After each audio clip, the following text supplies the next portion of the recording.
आज हम Denzel Washington के उस पावरफुल दर्शन को समझेंगे जो रिस्क, फेलियर और जिंदगी के मकसद के बारे में हमारी सोच को बिल्कुल बदल सकता है। ये सिर्फ एक मोटिवेशनल स्पीच नहीं है, बल्कि ये तो पूरी जिंदगी जीने का एक ब्लूप्रिंट है। तो चलिए शुरू करते हैं। देखिए, बचपन से हमें यही सिखाया जाता है कि हमेशा एक बैकअप प्लान रखो, कुछ ऐसा जिस पर गिरा जा सके। लेकिन डेंजल वॉशिंगटन इस पूरी सोच को बिल्कुल उलट देते हैं। वो कहते हैं, अगर मुझे गिरना ही है तो मैं पीछे नहीं, आगे की तरफ गिरना चाहता हूँ, क्योंकि कम से कम इस तरफ पता तो चलेगा कि आगे क्या है। कितना पावरफुल आइडिया है ना। और इसी बात को समझाने के लिए डेंजल यहाँ नेल्सन मंडेला का एक बहुत ही पावरफुल कोट शेयर करते हैं। इसका मतलब है कि रिस्क लेना सिर्फ एडवेंचर के लिए जरूरी नहीं है, बल्कि अपनी पूरी पोटेंशियल तक पहुंचने के लिए जरूरी है। एक सेफ छोटी सी जिंदगी जीने का मतलब है अपने पैशन को दबा देना। और सच कहूं तो यही वो फाउंडेशन है जिस पर आगे गिरने का पूरा आइडिया टिका हुआ है। तो इसका मतलब क्या हुआ? अगर हमें अपनी पूरी पोटेंशियल के साथ जीना है तो हमें एक ऐसी चीज को गले लगाना होगा जिससे हम सबसे ज्यादा डरते हैं, और वो है फेलियर। डेंजल के लिए फेलियर कोई पॉसिबिलिटी नहीं है, बल्कि ये तो सक्सेस की जर्नी का एक जरूरी, एक अनिवार्य हिस्सा है। पर इस बात का एक शानदार एग्जाम्पल है रेगी जैक्सन, एक बेसबॉल लेजेंड जो अपने खेल की हिस्ट्री में सबसे ज्यादा बार फेल हुए। लेकिन क्या उन्हें उनके फेलियर्स के लिए याद किया जाता है? बिल्कुल नहीं। उन्हें याद किया जाता है उनके शानदार होम रन के लिए। 2600 बार। जरा सोच के देखिए, टॉप पर पहुंचने के लिए इतनी बार ठोकर खानी पड़ी। हर एक स्ट्राइक आउट अगले होम रन की तैयारी थी। और फिर एक और एग्जाम्पल है थॉमस एडिसन का। पता है, उन्होंने लाइट बल्ब बनाने से पहले 1000 बार फेल्ड एक्सपेरिमेंट्स किए, लेकिन वो रुके नहीं। हर फेल हुआ एक्सपेरिमेंट सक्सेस की तरफ एक और कदम था। 1000 बार। ये पावर है परसिस्टेंस की। ये इस बात का सबूत है कि जब हम आगे की तरफ गिरते हैं तो हर गिरावट हमें कुछ सिखाकर अपने गोल के और करीब ले जाती है।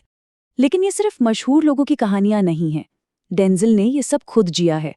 पता है, अपने करियर की शुरुआत में वो एक ब्रॉडवे म्यूजिकल के ऑडिशन में फेल हो गए थे, लेकिन वो रुके नहीं। वो अगले ऑडिशन की तैयारी करते रहे, और ठीक 30 साल बाद उसी थिएटर में, उसी स्टेज पर उन्होंने फेंसेस नाम के प्ले में एक्ट किया। सोच के देखिए, ये परसिस्टेंस की कितनी कमाल की कहानी है। तो इससे एक बात साफ हो जाती है, अगर आप फेल नहीं हो रहे हैं, इसका मतलब आप ट्राई ही नहीं कर रहे। फेलियर इस बात का साइन है कि आप अपनी लिमिट्स को तोड़ रहे हैं। ये इस बात का सबूत है कि आप कुछ बड़ा करने की हिम्मत कर रहे हैं। ठीक है, तो अब माइंडसेट तो सेट हो गया है, फेलियर को गले लगाना है। लेकिन सिर्फ माइंडसेट काफी नहीं होता। अब देखते हैं कि डेंजल एम्बिशन को रियलिटी में बदलने के लिए क्या सलाह देते हैं। ये बात जितनी सीधी है ना, उतनी ही गहरी भी है। सपने तो हम सब देखते हैं, लेकिन जब तक हम उन सपनों को छोटे छोटे एक्शनेबल गोल्स में नहीं तोड़ते, वो बस हमारी इमेजिनेशन में ही रह जाते हैं। डिसिप्लिन ही वो पुल है जो सपनों और उन्हें हासिल करने के बीच की दूरी को खत्म करता है। इसके लिए डेंजल एक बड़ा मजेदार रूल बताते हैं, जिसे वो कहते हैं द बार्बर शॉप रूल। बहुत शानदार एनोलॉजी है। इसका मतलब है कि आपको उस जगह पर मौजूद रहना होगा जहां अपॉर्चुनिटी मिलती है। अगर आप बार बार कोशिश करते रहेंगे, रोज काम पर लगे रहेंगे, तो इवेंचुअली आपको एक मौका मिलेगा ही मिलेगा। आपका हेयर कट होके रहेगा। डेंजल की अपनी जिंदगी में एक ऐसा पल आया था जिसने सब कुछ बदल दिया। वो अपनी माँ के ब्यूटी सैलून में काम कर रहे थे, तब एक बुजुर्ग महिला ने उन्हें बड़े ध्यान से देखा और एक भविष्यवाणी की। उन्होंने कहा, तुम पूरी दुनिया घूमोगे और लाखों लोगों से बात करोगे। उस वक्त ये सुनने में बिल्कुल नामुमकिन लगता था, लेकिन यही बात उनकी जिंदगी का गाइडिंग प्रिंसिपल बन गई।